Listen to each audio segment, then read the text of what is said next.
ফারুকীকে নিয়ে হেফাজতে ইসলামের কড়া বিবৃতি।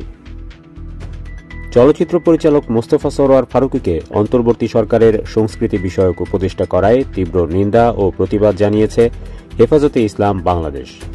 আজ সোমবার হেফাজতের ঢাকা মহানগর শাখার সভাপতি মাওলানা জুনায়েদ আল হাবিব ও সাধারণ সম্পাদক মাওলানা মামুনুল হক এক বিবৃতিতে এ নিন্দা ও প্রতিবাদ জানান। বিবৃতিতে বলা হয়, চলচ্চিত্র পরিচালক মোস্তফা সরোয়ার ফারুকীকে সংস্কৃতি বিষয়ক উপদেষ্টা অন্তর্ভুক্ত করায় আমরা হতবাক হয়েছি।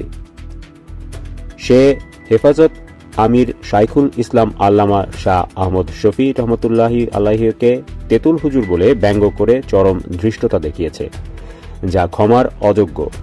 তাকে উপদেষ্টা হিসেবে নিয়োগ দেওয়ায় হেফাজতে ইসলাম বাংলাদেশ তীব্র নিন্দা ও প্রতিবাদ জানায়।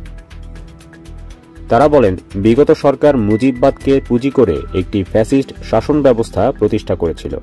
ছাত্র জনতার গণ অভ্যুত্থানের মাধ্যমে সেই জালেম শাসক গোষ্ঠীর পতন নিশ্চিত হয়।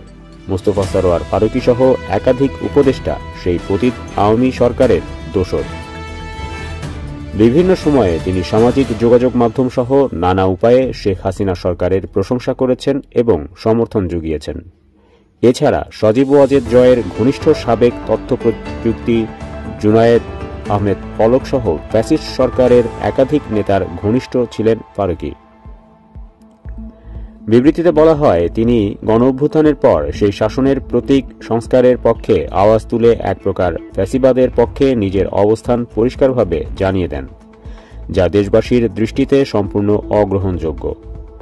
জুলাই বিপ্লবে হাজারো ভাইয়ের রক্তের বিনিময়ে গণঅভ্যুত্থানের মাধ্যমে ফ্যাসিস্ট সরকারকে হটিয়ে অন্তর্বর্তী সরকারকে ক্ষমতায় এদেশের ছাত্র জনতাসহ আলেম ওলামারা সম্মিলিতভাবে বসিয়েছে।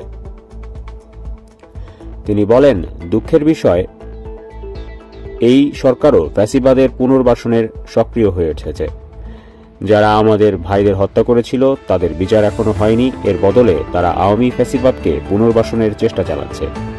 অন্তর্বর্তী সরকারকে ব্যর্থহীন ভাষায় বলতে চাই, আমাদের সন্তানরা জীবন দিয়ে ফ্যাসিবাদকে পরাজিত করেছে। ফ্যাসিবাদকে পুনর্বাসনের চেষ্টা করলে এদেশের অপামর তৌহিদি জনতা আপনাদেরও ক্ষমা করবে না। এতে বলা হয়, দেশে কি যোগ্যতা সম্পন্ন লোকের অভাব পড়েছে? ফারুকীর মতো একজন নাট্যকারকে কোন যুক্তিতে উপদেষ্টায় নিয়োগ দেওয়া হয়েছে তা দেশবাসী জানতে চায়। আমাদের বক্তব্য স্পষ্ট, শাহবাগীদের অনুসারী, সমকামিতার পৃষ্ঠপোষক, ফ্যাসিস্টের দোসর কাউকে আমরা উপদেষ্টা পরিষদে দেখতে চাই না।